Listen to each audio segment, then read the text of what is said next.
Welcome to click electrical. AC technician के लिए 25 question और आंसर। वीडियो शुरू करने से पहले प्लीज़ आप लोग अगर मेरा चैनल सब्सक्राइब नहीं किए हैं तो सब्सक्राइब कर लें।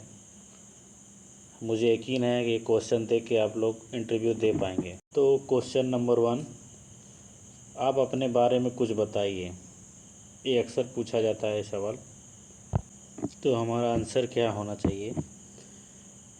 दोस्तों, ये सवाल हर एक इंटरव्यू में पूछा जाता है, तो इस सवाल में आपको काफ़ी शॉर्ट तरीके से अपने बारे में बताना है, जैसे कि नाम, पता, एजुकेशन और क्वालिफ़िकेशन और एक्सपीरियंस। अगर आप एक फ्रेशर कैंडिडेट हैं तो आप बिना एक्सपीरियंस बताए चल सकता है। तो गुड मॉर्निंग सर, सबसे पहला आपका धन्यवाद देता हूं कि मुझे अपने बारे में बताने का अवसर दिया। मेरा नाम अनूप कुमार है और मैं उत्तर प्रदेश लखनऊ ज़िले का रहने वाला हूं, लेकिन फ़िलहाल के समय मैं दिल्ली में रहता हूं। मैंने लखनऊ के गवर्नमेंट पॉलिटेक्निक कॉलेज से एसी टेक्नीशियन का कोर्स किया हूं और मुझे इस काम का 5 साल का अनुभव भी है। क्वेश्चन नंबर 2, आप बताइए कि एसी टेक्नीशियन का मुख्य काम क्या होता है। तो आंसर होगा, एसी टेक्नीशियन का मुख्य काम एयर कंडीशनर सिस्टम को इंस्टॉलिंग, मेंटेनेंस और रिपेयर करने का होता है। क्वेश्चन नंबर 3, एसी को टन में ही क्यों मापी जाती है। आंसर होगा, पहले के ज़माने में रूम को ठंडा करने के लिए बर्फ़ का इस्तेमाल किया जाता था, जिसका भार 1 टन या 2 टन या उससे भी अधिक होता था। तो उसे के आधार पर एसी का वर्गीकरण किया गया। एसी का यूनिट टन में होगा, अर्थात 1 टन का एक एसी 1 टन के बर्फ़ के बराबर होगा। क्वेश्चन नंबर 4, बताइए कि कितने बड़े कमरे में कितने टन की एसी को लगाना चाहिए। ये क्वेश्चन अक्सर पूछते हैं, तो आंसर क्या होगा, अगर रूम का साइज़ 120 से 140 स्क्वायर फीट है तो 1 टन का एसी को लगाना चाहिए। अगर रूम का साइज़ 150 से 180 स्क्वायर फीट है तो 1.5 टन की एसी लगाना चाहिए। अगर रूम का साइज़ 180 से 240 स्क्वायर फीट है तो 2 टन का एसी लगाना चाहिए। ये हमारा आंसर होगा। देखते हैं क्वेश्चन नंबर 5, एसी की सर्विसिंग कितने दिन में करनी चाहिए।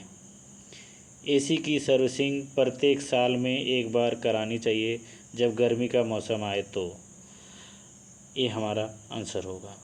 क्वेश्चन नंबर 6, एसी में कितना गैस डाली जाती है। आंसर है, एसी में 700 ग्राम से लेकर 1 केजी तक गैस को डाली जाती है। क्वेश्चन नंबर 7, एसी के कंप्रेसर में कितने एमएफडी का कैपेसिटर लगता है। आंसर है, एसी के कंप्रेसर में 35 एमएफडी से लेकर 55 एमएफडी तक का कैपेसिटर लगता है। क्वेश्चन नंबर 8, एसी में कौन सा एवापोरेटर और कंडेंसर लगता है। आंसर है, एसी में fine type air cooled condenser लगता है। क्वेश्चन नंबर 9, स्प्लिट एसी में सेक्शन लाइन पर बर्फ आने का कारण क्या है। आंसर है, स्प्लिट एसी में आउटडोर और इंडोर के बीच में पाइप के पिंच या दबी होने के कारण बर्फ़ आने लगती है, क्योंकि पाइप के पिंच होने से अगर गैस की रुकावट में बाधा आएगी या प्रेशर कम होगी, जिसके कारण तापमान में कमी आएगी, तो सक्शन लाइन पर बर्फ़ आने का कारण बन जाता है। इसके अलावा सक्शन लाइन पर अगर आइसोलेशन नहीं लगा होगा तो बर्फ़ आने का यह भी एक कारण होता है। तो देखते हैं क्वेश्चन नंबर 10, कंप्रेसर क्या होता है। देखते हैं 10, कंप्रेसर एक प्रकार का डिवाइस होता है जो लो लेवल के गैस को हाई लेवल के गैस में बदल देता है। क्वेश्चन नंबर 11, एसी में कौन सा कंप्रेसर लगता है? आंसर है एसी में अधिकतर रोटरी कंप्रेसर का इस्तेमाल किया जाता है और दूसरा सेमी हर्मेटिक कंप्रेसर लगता है। अब देखते हैं क्वेश्चन नंबर 12, स्प्लिट एसी में अधिकतर कितने नंबर की पाइप लगती है? आंसर है 1/4 और हाफ नंबर की पाइप अधिकतर स्प्लिट एसी में लगाई जाती है। क्वेश्चन नंबर 13, स्प्लिट एसी के डिस्चार्ज लाइन पर बर्फ़ का आने का क्या कारण है? आंसर, गैस की कमी होने के कारण स्प्लिट एसी के डिस्चार्ज लाइन पर बर्फ़ आने लगता है। क्वेश्चन नंबर 14, स्प्लिट एसी के आईडीयू और ओडीयू के बीच की दूरी कितनी होनी चाहिए? आंसर, स्प्लिट एसी के आईडीयू और ओडीयू के बीच की दूरी न्यूनतम 4 फीट और अधिकतम 35 फीट होनी चाहिए। क्वेश्चन नंबर 15, डिस्चार्ज लाइन क्या होता है? आंसर देखते हैं, कंप्रेसर से कंडेंसर तक जोड़ने वाली लाइन को डिस्चार्ज लाइन कहते हैं। क्वेश्चन नंबर 16, डिस्चार्ज लाइन में कितना तापमान रहता है? डिस्चार्ज लाइन में 80 डिग्री से 95 डिग्री तक का तापमान रहता है। आंसर 17, सक्शन लाइन क्या होता है? आंसर है एवापोरेटर से कंप्रेसर तक जोड़ने वाली लाइन को सक्शन लाइन कहते हैं। क्वेश्चन नंबर 18, एसी में कौन सा फिल्टर लगता है? एसी में स्टीनर फिल्टर लगता है।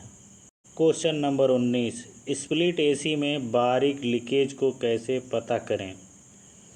आंसर, स्प्लिट एसी में बारीक लीकेज को पता करने के लिए दोनों पाइपों को इनडोर और आउटडोर को 24 घंटे के लिए गैस से भर दीजिए। उसके बाद 24 घंटे बाद जिस पाइप में गैस की कमी आएगी तो समझ लीजिए कि वह पाइप लीकेज है। क्वेश्चन नंबर 20, कंडेंसर किसे कहते हैं? आंसर, कंडेंसर एक प्रकार का उपकरण होता है जो कि गैस या वेपर को ठंडा करके लिक्विड में बदलकर आउटपुट प्रदान करता है। क्वेश्चन नंबर 21, कंडेंसर कितने तरह के होते हैं? आंसर है, कंडेंसर 3 प्रकार के होते हैं, air cooled, water cooled, evaporative. Question number 22, AC और रेफ्रिजरेटर किस नियम पर कार्य करता है? आंसर है, एसी और रेफ्रिजरेटर थर्मोडायनामिक्स के दूसरे नियम के आधार पर कार्य करता है। यह नियम कहता है कि हीट हमेशा उच्च तापमान से निम्न तापमान की ओर ट्रांसफ़र होता है, लेकिन अगर हीट को निम्न तापमान से उच्च तापमान को ट्रांसफ़र करना है तो उस पर एक एक्सटर्नल कार्य करने होते हैं। क्वेश्चन नंबर 23, जब स्प्लिट एसी के इंडोर को फिट किया जाता है तब छत से एसी के बीच में कितना दूरी होना चाहिए? आंसर है, छत से एसी के बीच की दूरी न्यूनतम 15 सेंटीमीटर होनी चाहिए। क्वेश्चन नंबर 24, एवापोरेटर क्या होता है? आंसर है, एवापोरेटर एक प्रकार का कॉइल होता है जो रूम के अंदर की सारी हीट को ऑब्जर्व करता है और फिर ठंडी हवा प्रोड्यूस करता है। क्वेश्चन नंबर 25, AHU क्या होता है? आंसर है, AHU बाहर के हवा और रूम की हवा को इकट्ठा करके उसके अंदर से धूल व अन्य कणों को हटाता है।